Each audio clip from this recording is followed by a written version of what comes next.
jadi institusi, ya, kemudian berkembang, dan di bawah Kaisar Theodosius, ya, Theodosius itu barulah Theodosius di era dia, gitu ya, setelah Konstantin, barulah kemudian kekristenan itu jadi satu-satunya agama resmi. Jadi tadinya salah satu agama resmi. Lama-lama itu jadi satu-satunya. Dalam arti untuk menjadi orang Roma, itu artinya harus menjadi Kristen. Jadi pengaruhnya jadi besar sekali. Nah, lama-lama ini dijadikan alat politik untuk mempersatukan kerajaan Roma.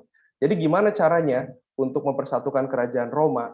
Yaitu buat konsili-konsili. Doktrin itu harus seragam, nggak boleh beda.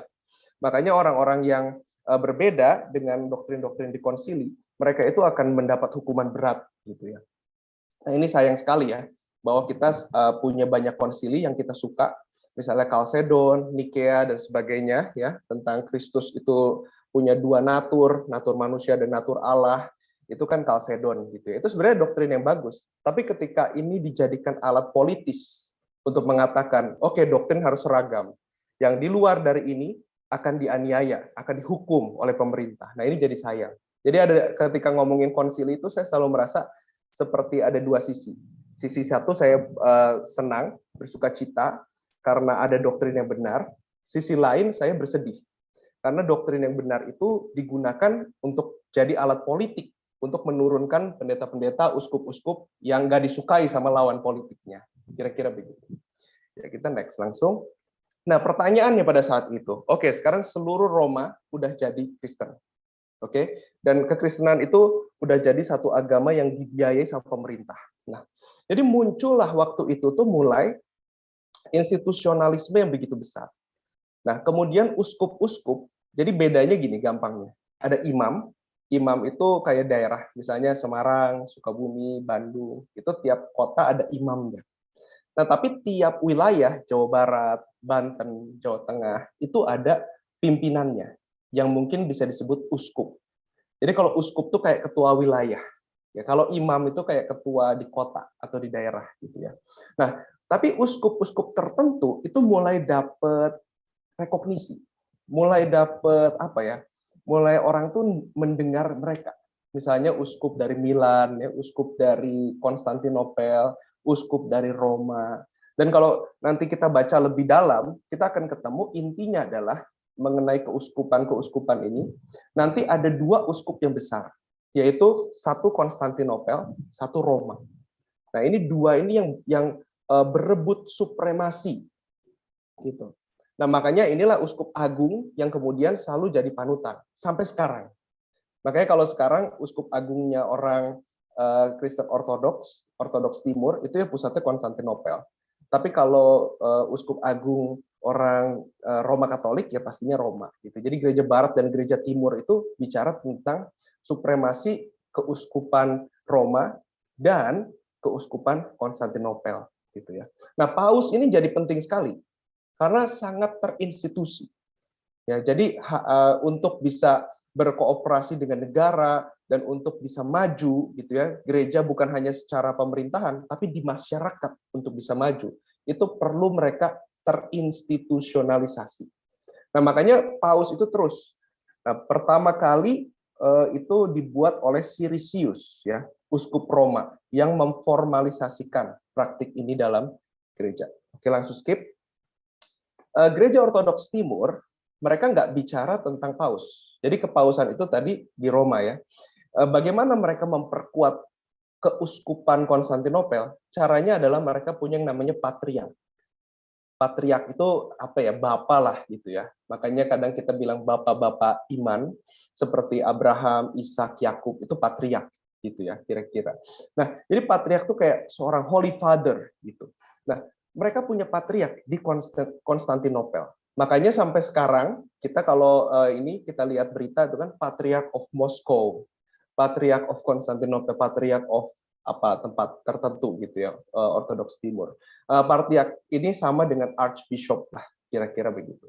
Nah, gereja Konstantinopel itu gereja yang bahasa Yunani, bukan bahasa Latin, bahasa Yunani. Itulah gereja Timur. Gereja Barat itu bahasanya bahasa Latin. Nah, ini yang bikin perpecahan ini makin kelihatan benih-benihnya gitu ya. Nantinya akan pecah. Awalnya nggak pecah, awalnya hanya satu. Gitu, awalnya hanya satu. Lama-lama nanti kita akan lihat jadi pecah. Jadi karena perebutan supremasi Konstantinopel dan Roma, yang kedua karena Yunani dan Latin. Nanti yang ketiga itu ada teologinya juga. Ternyata teologinya itu beda, gitu ya. Nah, Konstantinopel itu Turki, ya. Itu. Jadi Hagia Sophia itu dulunya adalah gereja. Ya, tapi karena nanti kita akan lihat kenapa lama-lama dia berubah jadi museum dan masjid juga gitu. Tahun 1054 bagian yang Great Schism, kok Kevin. Next. Satu lagi. Oke. Nah, ada satu perdebatan di tahun 1054 yang pada akhirnya itu memisahkan secara resmi gereja timur dan gereja barat. Ini adalah perdebatan filioki ya, dalam bahasa Latin. Filioki ini artinya sang putra. Jadi ini perdebatan mengenai siapa yang mengutus Roh Kudus. Gereja Yunani atau gereja timur mempercayai bahwa hanya Bapa yang mengutus Roh Kudus. Namun gereja barat, gereja Roma, berdasarkan Yohanes 15 ayat 26, mempercayai bahwa Roh Kudus itu diutus oleh Bapa dan Putra. Maka di Konsili Toledo tahun 589 Masehi, frase dan putra ditambahkan. Jadi Roh Kudus yang keluar dari Bapa. Kalau Nisea yang asli ya. Tapi ini Roh Kudus yang keluar dari Bapa dan Putra. Kalau gereja barat kira-kira begitu. Ditambahkan ke dalam pengakuan iman Nikea. Gereja timur menolak hal tersebut. Ketidaksetujuan memuncak pada berpisahnya gereja barat dan gereja timur secara resmi tahun 1054. Next. Tapi menurut profesor saya, Profesor Won Jong Chun, gitu waktu saya di Korea, dia profesor sejarah gereja, dia bilang itu cuman hitam di atas putih.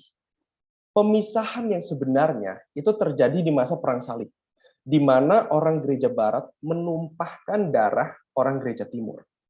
Nah, ini ceritanya. Jadi di masa Perang Salib itu ada pasukan dari Venice, dari Italia, membutuhkan biaya untuk mengirim lebih banyak pasukan. Seorang pangeran dari kerajaan Bizantin, ini Konstantinopel. Jadi Konstantinopel itu waktu itu ada di bawah kerajaan Bizantin. Bernama Alexius menawarkan sejumlah besar uang jika para pasukan perang salib membantu dia mendirikan tahtanya di Konstantinopel, ibu kota kerajaan Bizantin. Jadi gampang gini, gua mau naik tahta nih, gimana caranya? Kamu bisa bantu nggak? Kamu pasukan-pasukan Venice, daripada nganggur, bantu saya naik tahta. Kalau saya naik, saya akan bayar kamu. Sehingga kamu bisa perang salib. Kira-kira gitu. Nah, para pasukan tersebut datang ke Konstantinopel, membantu Alexius untuk mendirikan tahtanya. Sayangnya, sebelum sempat membayar para pasukan tersebut, tahun 1204, setahun setelahnya, Alexius itu dibunuh dan diganti oleh Alexius Ducas, yang kemudian mengusir para pasukan perang salib itu dari Konstantinopel. Para pasukan tersebut akhirnya marah, membalas, menghancurkan Konstantinopel, dan menjarahnya. Penjarahan tersebut melemahkan Konstantinopel, sehingga pada tahun 1453, kerajaan Muslim Ottoman, yang sekarang kita sebut Turki, itu menaklukkan Konstantinopel dan merubahnya menjadi pusat peradaban Islam. Itu kenapa Hagia Sophia itu tadinya pusat gereja Ortodoks Timur, kemudian jadi masjid. Kira-kira begitu. Nah, kenapa Alexius sampai dibunuh? Jadi waktu Alexius itu udah jadi raja, dia kan mau bayar pasukan Venice ini kan. Pas mau bayar, uangnya nggak ada, kurang. Salah satu hal yang dia lakukan adalah gereja Ortodoks Timur itu penuh emas, luar biasa, semuanya emas megah. Itu emas-emasan di gereja dilelehin sama dia. Dijadiin koin-koin emas untuk bayar pasukan Venice. Makanya warga pada saat itu jadi marah gitu dan akhirnya jadi revolusi. Jadi si Alexius itu udah jadi raja tapi dibunuh sama warganya. Kira-kira begitu. Oke, next. Nah, setelah jatuhnya Konstantinopel, para pakar-pakar Alkitab dari gereja timur itu datang ke Eropa Barat, datang ke Jerman, datang ke Belanda gitu ya, datang ke Belanda waktu itu masih apa namanya Dutch Republic namanya mungkin. Nah, mereka bawa manuskrip-manuskrip yang berbeda dari pendidikan teologi di Barat. Sebab para teolog gereja timur itu menguasai Yunani. Nah, orang gereja Barat itu dalam pembelajaran teologinya nggak pakai Yunani, nggak seperti sekarang. Sekarang kalau masuk seminari wajib bahasa Yunani Ibrani karena harus bisa baca teks. Kalau dulu enggak, dulu itu dikenal dengan istilah teologi skolastika. Teologi skolastik. Teologi skolastik itu teologi dan filsafat gabung. Jadi pertanyaan-pertanyaan kalau kita baca ya, misalnya abad pertengahan, abad 14, gitu, abad 15, abad 13, gereja itu yang diperdebatkan apa sih? Misalnya gini, dalam satu jarum bisa ada berapa malaikat berdiri? Itu, kayak gitu-gitu. Itu perdebatan serius. Itu manuskripnya ada itu. Terus metafisika, mengenai Plato, Aristoteles, siapa yang benar gitu ya. Awalnya orang suka Plato kan. Ya jadi lama-lama orang lihat Aquinas, Aquinas suka Aristoteles gitu. Jadi akhirnya Aristoteles dibaptis oleh Thomas Aquinas. Jadi paradigma kategori-kategori filsafatnya Aristoteles itu jadi masuk ke dalam pemikirannya teologi Aquinas. Jadi teologinya tuh teologi filsafat, bukan tafsir teks. Nah, makanya Alkitab mereka yang mereka pakai di barat itu Alkitab bahasa Latin. Namanya Latin Vulgata. Nah, ini nggak boleh diterjemahin. Upaya menerjemahkan Alkitab Latin ke dalam bahasa Inggris, ya bahasa Jerman, itu nanti kita akan lihat dilakukan. Orang-orang yang melakukannya itu diancam hukuman mati. Nggak boleh. Karena Latin itu bahasa suci, kira-kira gitu.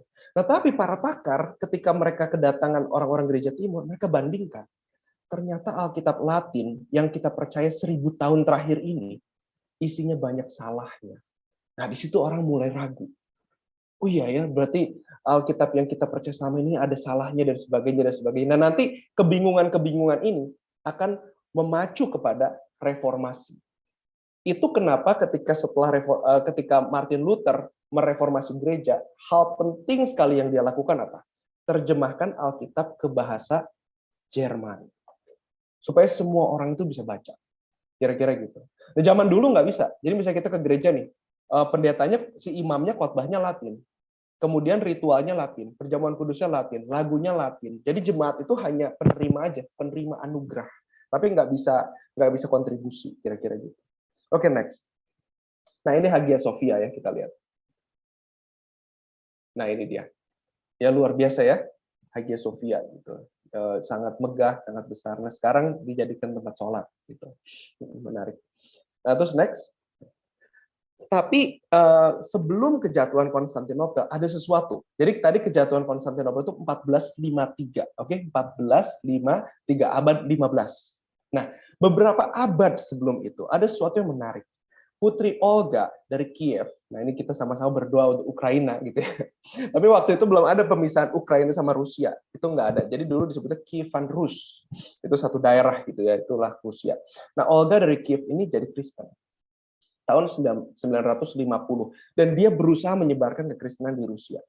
Nah, tapi baru berhasil itu tahun 988 ketika Tsar, orang Rusia bilang raja itu Tsar Vladimir the Great, ya, pemimpin dari kerajaan Rusia, itu jadi Kristen dan menyebarkan kekristenan ke seluruh kerajaannya. Maka setelah kejatuhan Konstantinopel, Rusia itu jadi pusat dari kekristenan Ortodoks Timur sampai sekarang. Makanya di kelas Interreligious Dialogue, saya sama orang Baylor University dari Amerika, ada Profesor Paul Martens di situ, dia bilang menarik, Ukraina sama Rusia satu gereja. Jadi ini bukan interreligious relationship, tapi ini intra-religious relationship. Gitu. Jadi sekarang Moskow itu salah satu pusat. Ya, coba next. Nah ini kita bisa lihat. Ya, jadi ada gereja yang besar gitu ya di Rusia. Kemudian sebelah kanan atas itu ada siapa? Ada bos Putin. Ya kita berdoa supaya dia bertobat gitu atau supaya dia dihukum Tuhan, saya juga nggak tahu, terserah. Karena udah terlalu banyak gitu ya hal-hal yang aduh sayang sekali gitu ya. Nah, terus di bawahnya itu kita lihat dalamnya. Itu nah ini tipikal gereja Ortodoks ya. Jadi Ortodoks Timur itu suka emas. Dan bedanya sama Katolik apa? Kalau Katolik suka patung, kalau Ortodoks Timur itu sukanya lukisan. Lukisan. Jadi banyak lukisan. Nah, ibadahnya tuh biasa kalau doa pribadi ada lukisan santo atau santa, terus kita bawa lilin, kemudian kita berdoa. Itu kira-kira begitu. Nah, perhatikan lagi yang unik kanan atas, itu namanya patriark. Jadi patriark ini kalau ketemu sama paus, kelihatan bedanya. Paus itu pakaiannya putih-putih. Kalau patriark hitam-hitam. Nah, dalam gereja Ortodoks Timur itu boleh menikah, Tapi kalau kita menikah, kemudian nggak bisa naik ke level sinode, hanya bisa jadi imam, misalnya imam di BIC Korea, bisa itu, Pastor Dedi bisa. Tapi Pastor Dedi nggak bisa jadi ketua sinodenya kalau di Gereja Ortodoks Timur, kalau menikah, kira-kira begitu. Jadi di sinode nggak boleh, tapi di level bawah boleh. Ada juga Ortodoks Syria, yaitu kita nggak akan bahas karena ceritanya beda lagi itu, ya beda lagi. Tapi iman Ortodoks Timur di Rusia, Konstantinopel sama Syria itu ada kemiripan, sama-sama Ortodoks Timur. Oke, next. Nah, bagaimana dengan reformasi? Reformasi itu dimulai di Jerman dengan seorang biarawan yang namanya Martin Luther. Dia tuh punya masalah pribadi. Jadi Luther itu takut sekali. Pada saat itu ya, yang ditekankan di gereja itu bukan Yesus yang adalah kasih, bukan. Tapi Yesus yang adalah hakim. Itu ditekankan. Makanya Luther takut sekali. Malah seperti depresi, seperti kayak orang gangguan jiwa. Jadi Luther itu kalau di asramanya, dia sendiri ya. Dia suka tiba-tiba ngomong sendiri. Iblis pergi, iblis pergi, iblis pergi gitu. Karena dia selalu kayak dengar suara gitu. Kamu tuh orang berdosa, kamu tuh. Dia terus-menerus dihantui seperti itu.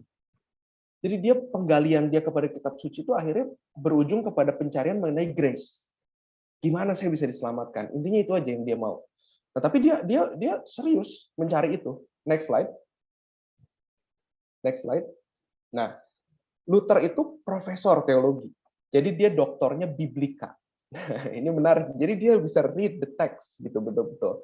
Dan dia suka eksposisi Mazmur. Tapi akhirnya Roma, surat Roma itu yang Injil itu adalah kekuatan Allah yang menyelamatkan. Nih kalau nggak salah itu Roma 1:17. Itu mengena sekali di hati dia gitu ya. Jadi setelah dia baca, dia temukan itu dikhotbahin terus.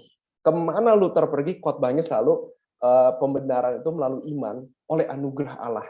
Selalu itu khotbahnya dia gitu ya. Jadi bagi Luther perbuatan baik itu tidak membuat manusia berdosa jadi diterima Allah. Kebalik. Karena kita diterima Allah, maka kita dimampukan berbuat baik. Nah, pas Luther lagi jadi profesor di mana Wittenberg ya, di Wittenberg. Ini satu kota kecil, universitasnya juga baru.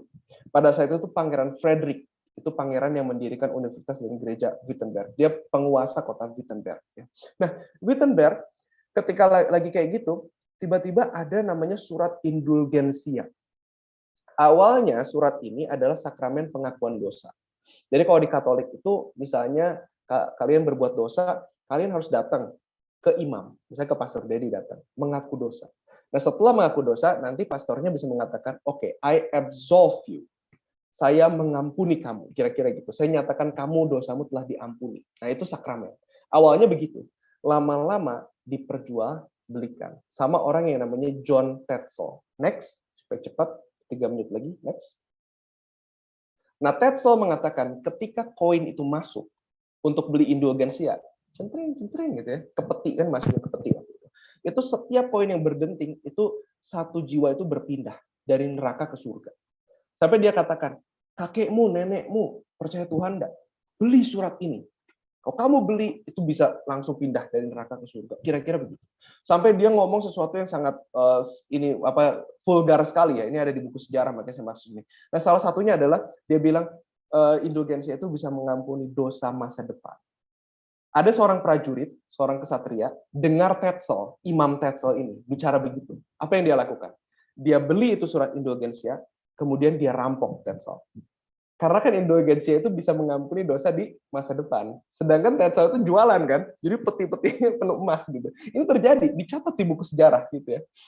Nah, penemuan pribadi Luther mengenai keselamatan itu akhirnya jadi dia nggak suka sama Tetzel. Akhirnya dia pakukan 95 tesis. Ya, jadi pertama begini, kedua begini, ketiga begini, itu namanya tesis gitu. Ada 95 poin dipakukan di pintu gereja Wittenberg.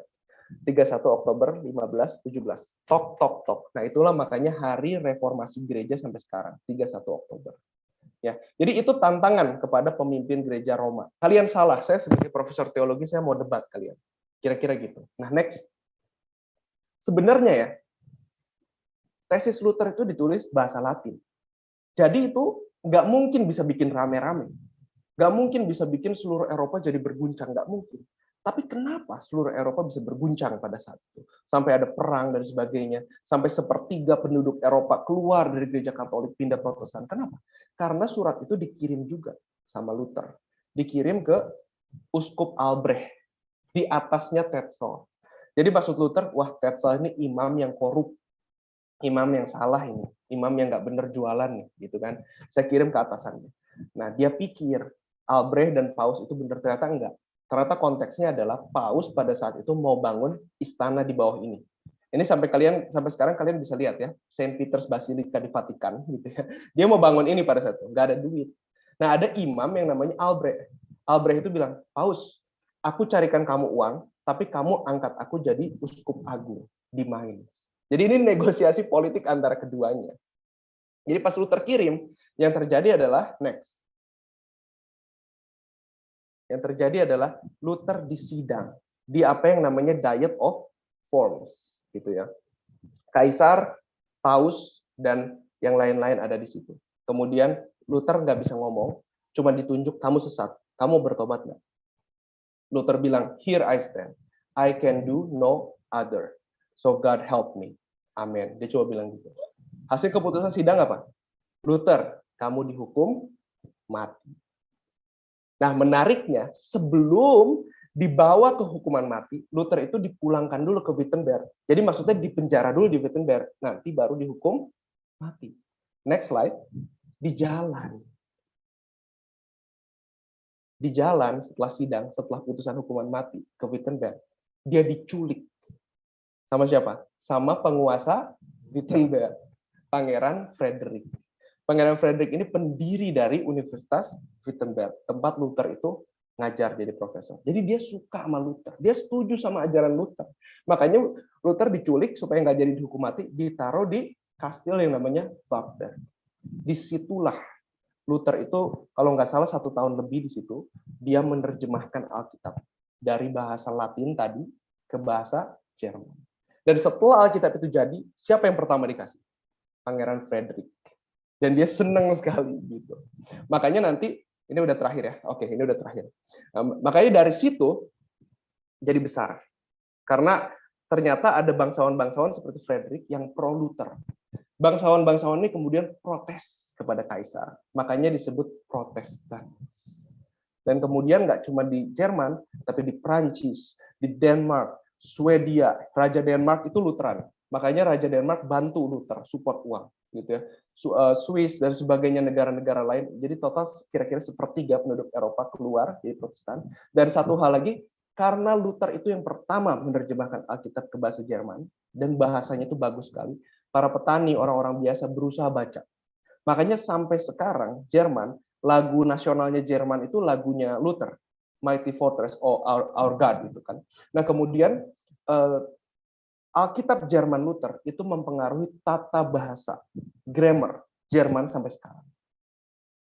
Oke, jadi dari gereja Roma gitu ya, gereja mula-mula yang satu, kemudian gereja pisah jadi gereja Roma dan gereja Konstantinopel, Ortodoks Timur dan gereja Barat ya. Kemudian dari gereja Barat ini gereja Katolik pecah lagi, ada gereja Protestan. Sampai situ gimana? Mudah-mudahan jelas. Oke, thank you Pastor David. Saudara bisa berinteraksi, kita ada waktu 30 menit. Bisa langsung aja mengemukakan pertanyaan ya, boleh ya. Jadi nggak usah di chat kali ya, langsung aja karena kita cuma ber-13. Jadi apakah saudara apakah ada pertanyaan? Silakan. Ini kok, aku mau nanya kok. Silakan. Sebenarnya agak rumit ya, karena ternyata luas banget ya. Aku kira sedang kali itu, ini salah satu ini aja aku mau tanya ini tentang John Tetzel yang jual surat pengampunan dosa itu. Itu kan di zaman itu ya, di tahun itu Katolik melakukan itu. Apa itu berlanjut sampai sekarang atau Katolik sendiri mengalami reformasi setelah itu? Gimana? Betul. Jadi setelah reformasi Protestan, orang Katolik kan mereka tuh berusaha mengembalikan. Jadi ada perang sipil, itu 30 tahun. Itu kalau Mbak pakai Wikipedia tuh perang yang paling gampang dihafal. Karena nama Indonesianya perang 30 tahun. Gampang banget gitu ya. Bahasa Inggrisnya 30 years is war gitu. Jadi perang 30 tahun, perang sipil di Jerman karena berusaha yang tadinya bangsawan-bangsawan yang protes tadi ditundukkan, udah jadi Katolik lagi, kira-kira gitu. Akhirnya nggak berhasil. Setelah perang 30 tahun, ada perjanjian damai di tempat yang namanya Westphalia. Jadi disebutnya The Truce of Westphalia. Itu adalah perjanjian damai. Nah, setelah perjanjian damai itu, gereja Protestan itu dapat pengakuan. Nah, setelah itu orang Katolik udah nggak bisa nih pakai militer. Caranya gimana? Mereka merubah gereja. Salah satunya ada Jesuit, orang Jesuit, Ignatius Loyola, mendirikan Jesuit, Sarekat Jesuit. Terus dia sangat menekankan kepada akademik, intelektual, dan misionari yang tinggi. Makanya kalau kita lihat sekolah Katolik, kayak di Indonesia STF Diarkara, kalau di Amerika Notre Dame, dan sebagainya, itu semua sekolah Jesuit. Semua akademiknya top. Nah, ini saya tantang ya, kalian cek sekolah Jesuit di Indonesia akreditasinya pasti A, saya jamin. Karena buat mereka, intelektual itu adalah spiritual exercise. Jadi mereka tuh lihat Eropa nih udah mulai goncang, kita harus sebarkan Katolik ke seluruh dunia. Nah ini Loyola ya, cara pemikirannya, Ignatius Loyola. Loyola University di Amerika juga besar, itu terinspirasi dari Jesuit. Satu lagi ada namanya Konsili Trent. Nah, di Konsili Trent ini, itulah reformasi Katolik. Nah, akhirnya mereka setuju. Oke, kita ini bobrok. Tapi yang bobrok apa? Bukan doktrin. Kalau kata Luther, yang bobrok itu kan doktrin dan moral. Kalau kata orang Katolik, yang bobrok itu doktrin benar, yang bobrok adalah moralnya. Jadi kita mau rubah moral kita jadi baik, tapi doktrin kita pertahankan. Kira-kira gitu. Nah, di Konsili Trent ini, Deuterokanonika ditambahkan ke dalam Alkitab. Sebelumnya enggak, sebelumnya cuma 66 kitab. Nah, tapi kemudian ditambahkan. Kenapa? Salah satunya kalau kata teolog Protestan ya, ini nanti kalau ada teman saya teolog Katolik, mungkin dia nggak setuju, jadi harus panjang sambil ngopi gitu ya. Tapi kalau paradigma saya dan teolog Protestan, salah satunya gini, di Deuterokanonika itu ada ajaran mengenai api pencucian. Jadi kalau setelah mati, kita nggak langsung surga neraka. Ya, tapi ada api pencucian dulu. Jadi dosa-dosa kita tuh dibersihkan dulu di api pencucian. Kayak neraka sementara lah gitu. Sampai dosanya habis, suci, baru kita masuk surga. Nah, doktrin itu nggak ada di kitab kanonik yang perjanjian lama perjanjian baru tuh nggak ada di situ. Tapi ada di kitab-kitab Deuterokanonika. Jadi menurut saya itu mungkin satu upaya justifikasi dari doktrin itu.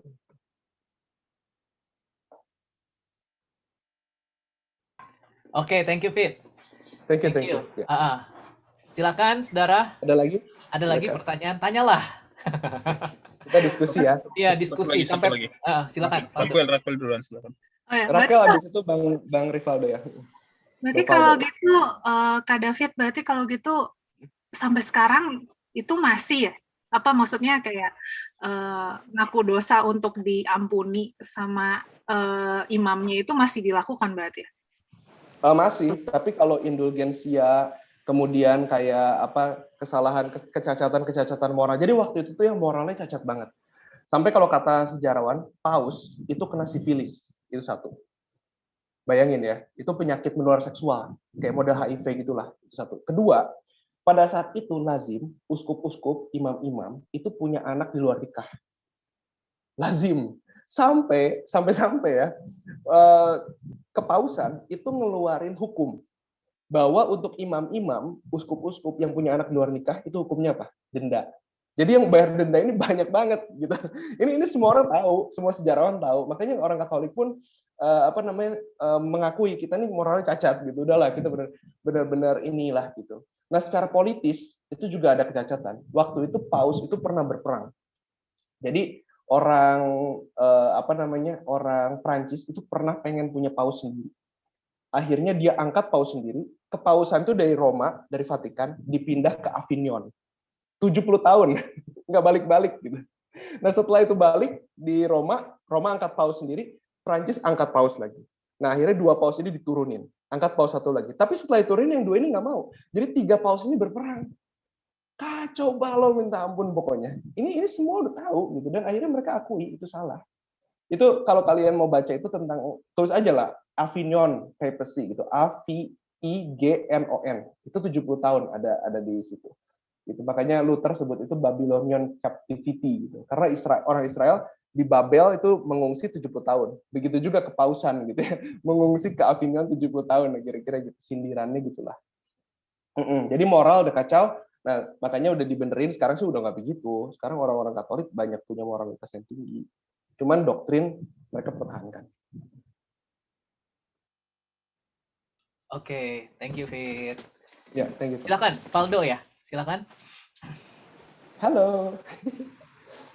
Gini, Ko David. Tadi kan ceritanya kan kita berarti Protestan itu kan dari Katolik itu kan, reformasinya kan itu. Aku pernah Ya, dengar betul. juga kalau nggak salah setelah Luther, dari Luther juga reformasi ke Calvin ya. Calvin atau Baptis ya, aku nggak tahu, lupa. Baru Bareng itu. bareng-bareng. Tolong koreksi, apakah karismatik yang kita ini sekarang ini apakah dari sana, dari Luther itu ya? Oke. Berarti dari Katolik dong, kalau dari Katolik ke Luther ke Calvin Baptis, berarti kita dari sana akarnya. Soalnya pertanyaanku gini, kan tadi kan ada yang timur tadi kan Konstantinopel kan setelah takluk ke Muslim kan mereka lari ke Rusia itu.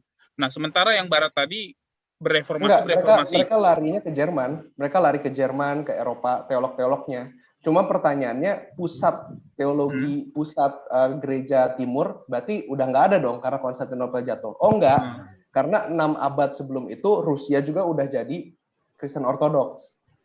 Jadi maksud saya biarpun teolog-teolognya nggak lari ke Rusia, teolog-teolognya larinya ke barat, gitu ya.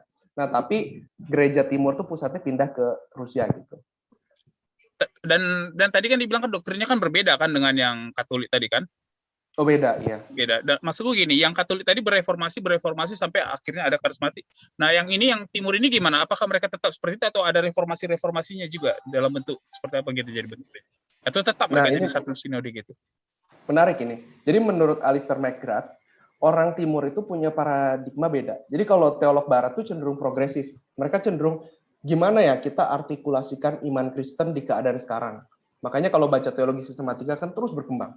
Ini sekarang kita lagi debatnya evolusi, nanti debatnya revolusi industri, terus sekarang debatnya apa? Ekosentris gitu. Bagaimana green economy terus dan sebagainya. Ini mungkin jadi teologi itu perlu direartikulasi terus sesuai dengan kemajuan zaman. Itu kalau barat. Timur cara pikirnya beda.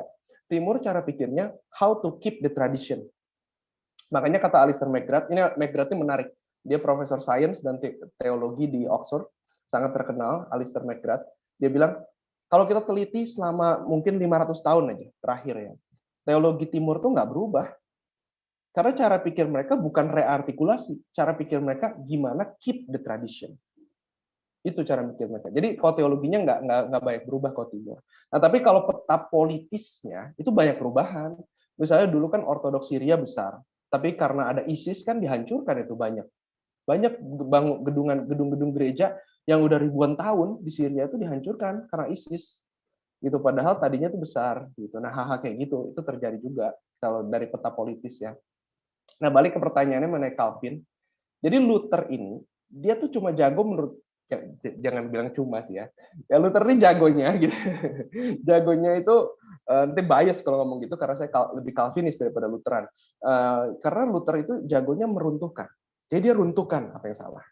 Tapi dalam membangun nggak bagus-bagus amat sebenarnya. Misalnya satu ya, gereja Lutheran itu Jerman Center, pusatnya Jerman ya Jerman. Udah. Terus waktu setelah reformasi itu Inggris dianiaya.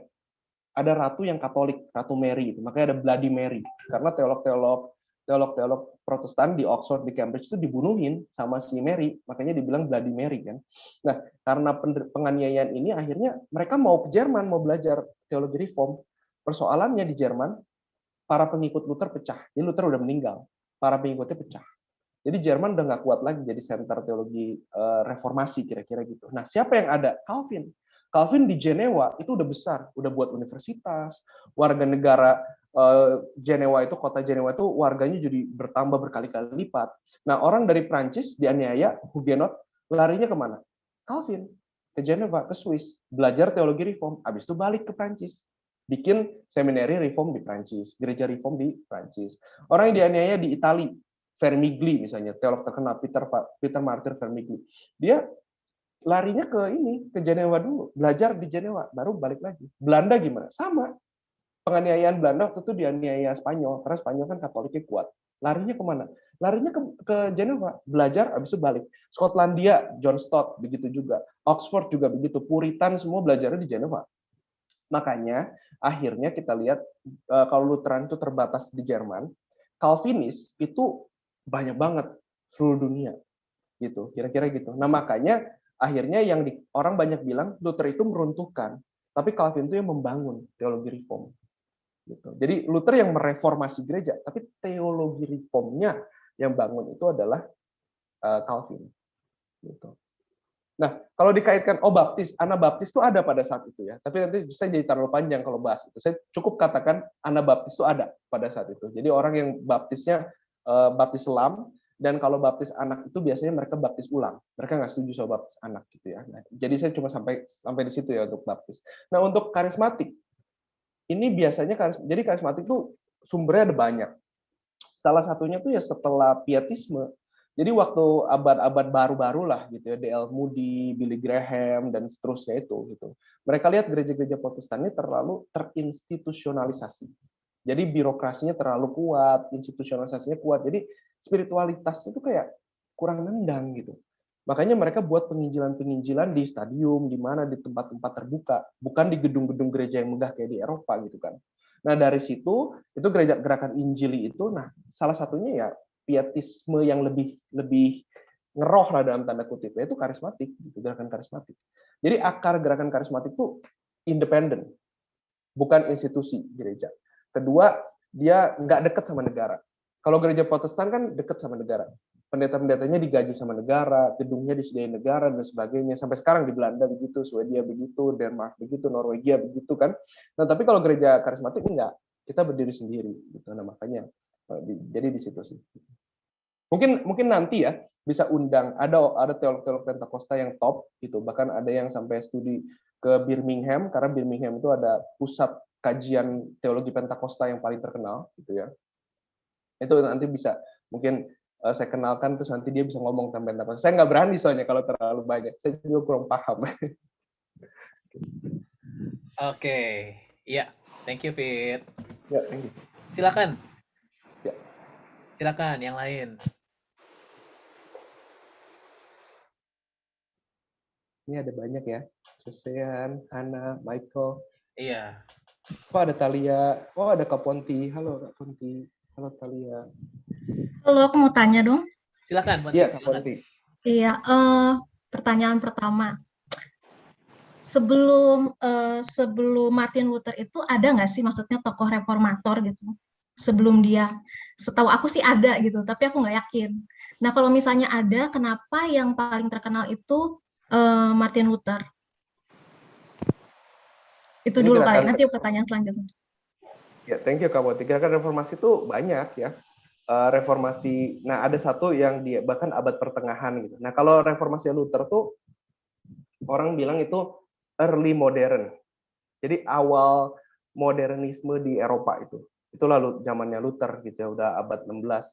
Nah, tapi kalau misalnya reformasi yang awal-awal tuh abad 10, abad 11 tuh udah ada. Misalnya Cluny Reformation.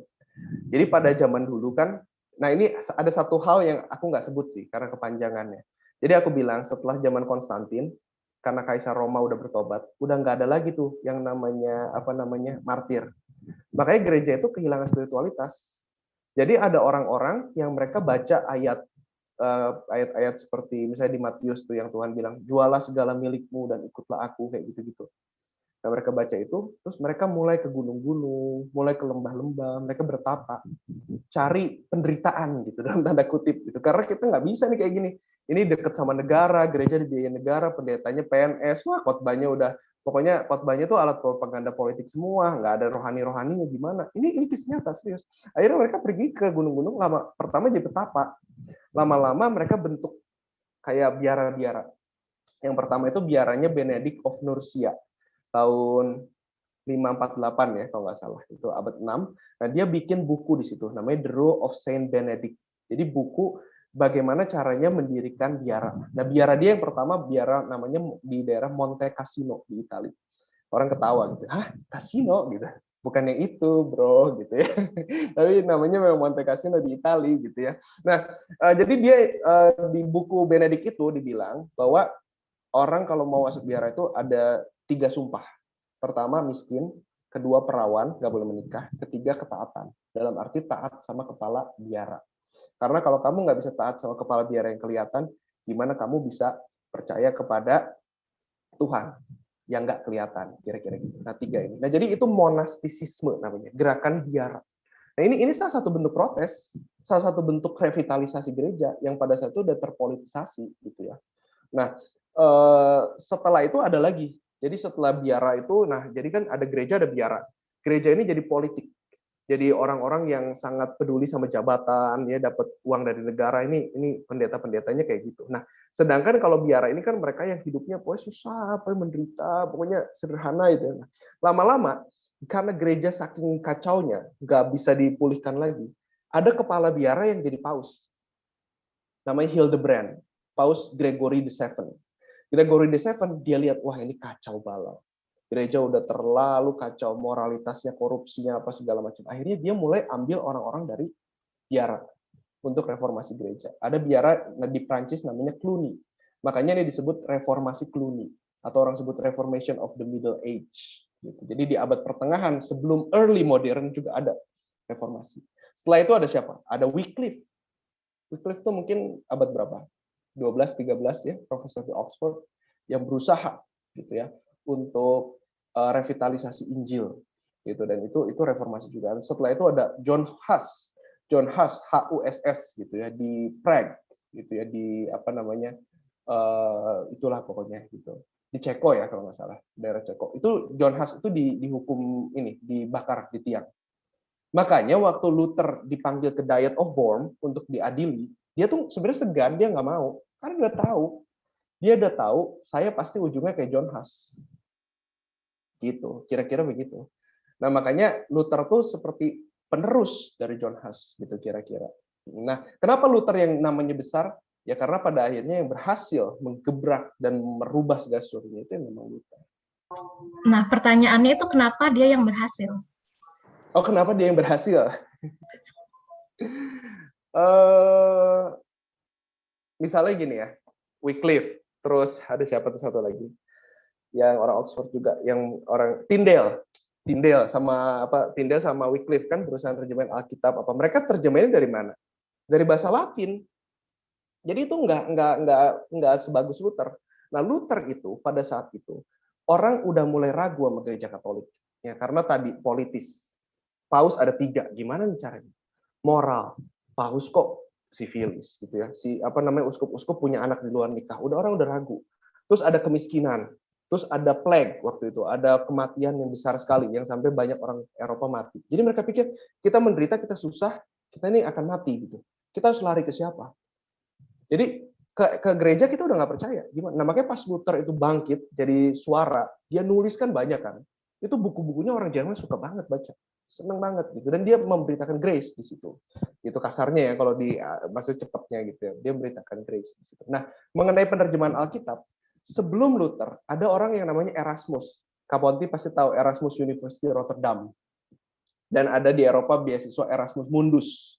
Nah, itu adalah Prince of Humanism, pangeran dari humanism. Nah, humanism ini kenapa bisa ada?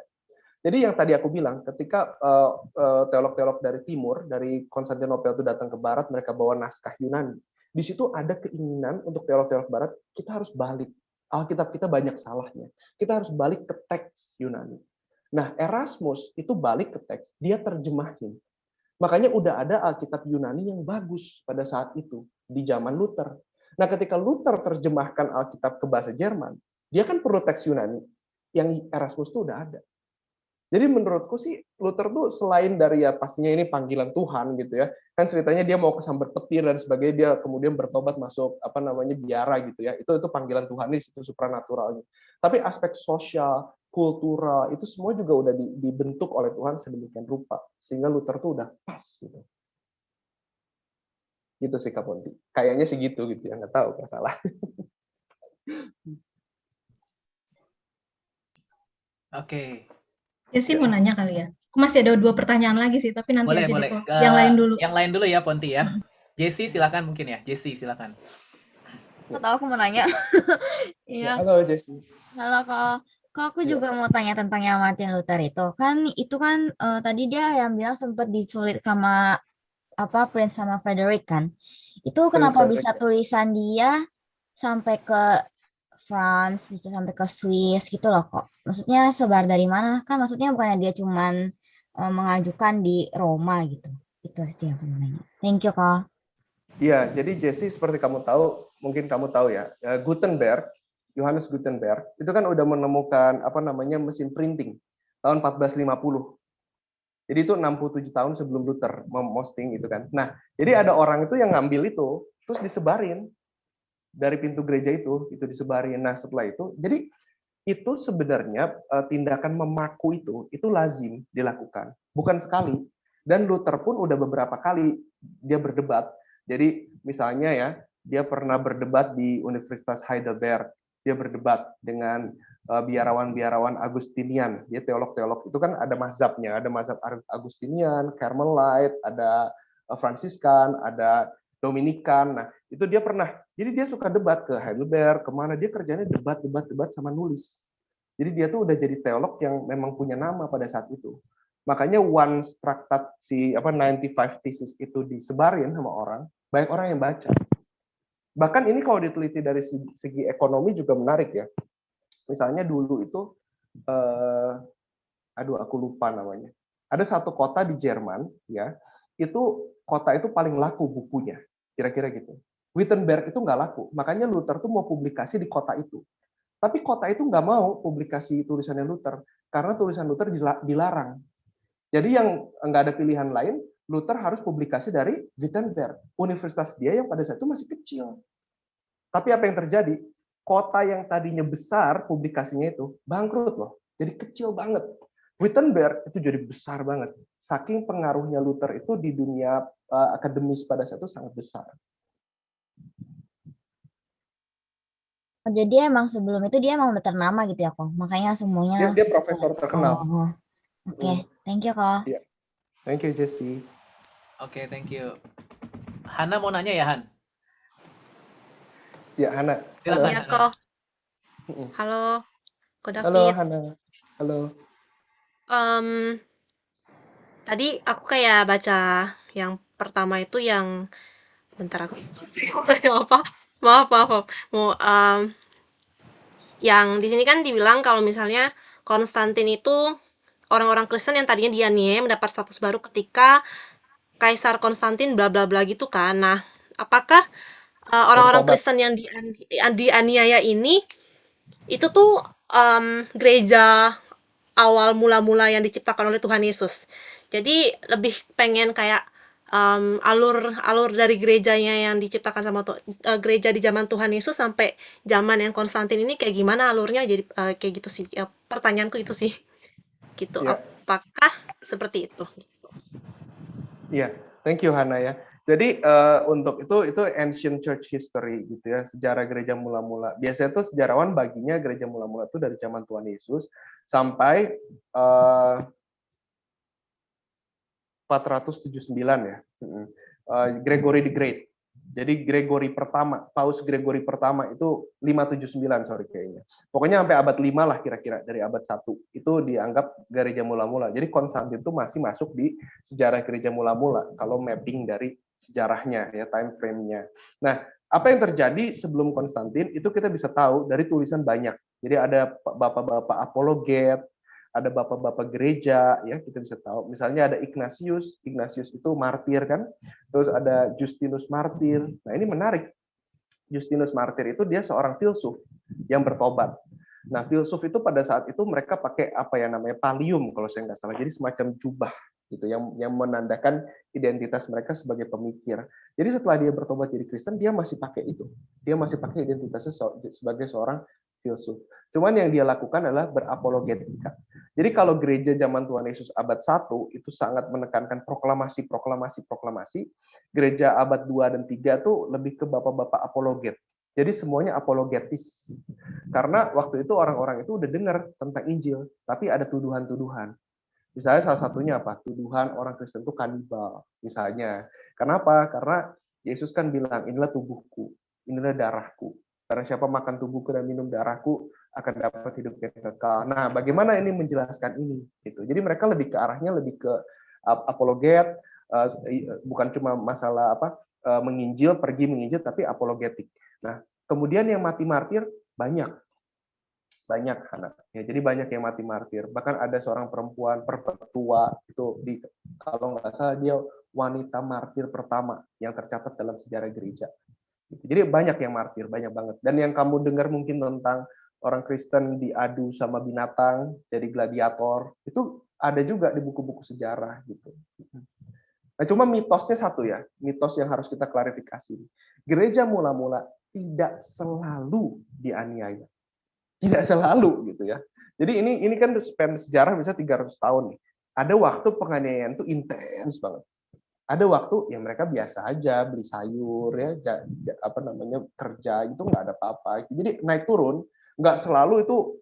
Nah, ada titik-titik sejarah yang misalnya kayak di masa Kaisar Domitian. Nah, itu kan itu besar sekali. Di masa Kaisar Nero misalnya ada titik-titik yang itu paling besar sekali penganiayaannya gitu. Tapi nggak selalu dianiaya. Ya. Oke. Gimana Hana? Cukup? Ya. Oke, apa ada lagi?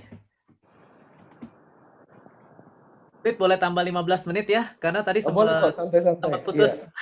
Iya kok, santai-santai. Sempat putus 15 menit, jadi kita boleh tambah ya 15 menit lagi. Silakan Thalia, Josean, Michael. Atau kalau nggak ada, Ponti boleh. Ini padahal aku nunggu suaranya Josean sama Michael ini. Josean, Michael, Thalia, mau tanya nggak? Nggak ya? Oke, Ponti silakan Pon. Iya, ini pertanyaan yang kedua. Aku pernah baca suatu buku gitu ya. Nah, di buku itu tuh penulisnya itu orang Yahudi. Nah, dia sempat tone di buku itu tuh dia benci banget sama orang Kristen. Karena menurut dia ada masa di mana orang Kristen itu menganggap orang Yahudi itu kelas 2 gitu. Bisa dielaborate nggak sih dalam sejarah gereja itu kapan terjadinya dan kenapa gitu? Iya, itu dia penulis modern ya. Kalau zaman modern tuh memang yang paling utama kan kelihatan ya, mulai misalnya awal abad modern, Luther sendiri kan gitu. Luther kalau ngomong tentang orang Yahudi itu, aduh mulutnya pedesnya, minta ampunnya, dia udah di surga bertobat lah dia sekarang gitu ya. Nah, pokoknya kacau lah gitu ya. Terus jadi waktu itu tuh kalau Kak Ponti baca, ini nggak usah teologi ya, nggak usah sejarah gereja. Saya bacalah 19th century Europe gitu. Mulai 19th century sih intens gitu. Itu ada yang namanya Jewish question. Jadi pertanyaan mengenai, oke nih society udah mulai modern. Lalu orang Yahudi itu tempatnya di mana? Within the modern society. Itu serius, pertanyaan serius. Jadi French Revolution, waktu revolusi Prancis, Napoleon, Robespierre, dan Danton dan sebagainya itu udah mulai ada emansipasi kepada orang Yahudi ya. Kelemahannya itu kan karena mereka terbagi dua, ada Yahudi Askenazi sama Yahudi Sephardic kan.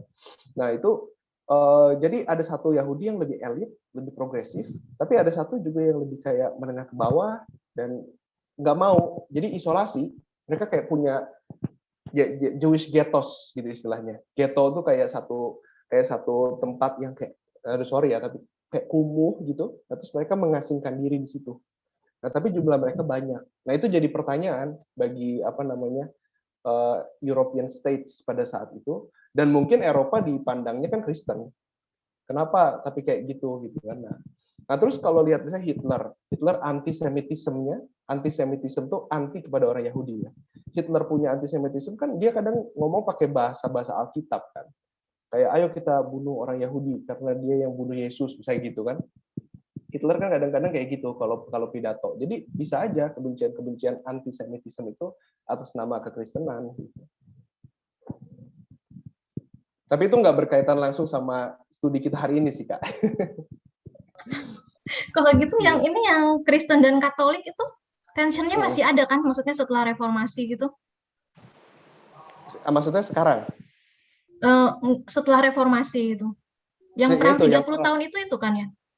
Iya, tapi setelah Westphalia itu udah diakui. Perjanjian Westphalia, Kak. Oke, kayaknya harus belajar banyak sejarah ini.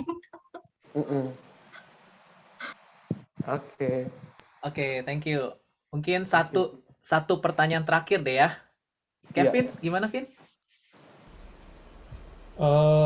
Aku ada beberapa, tapi yang berhubungan sama kita deh ya.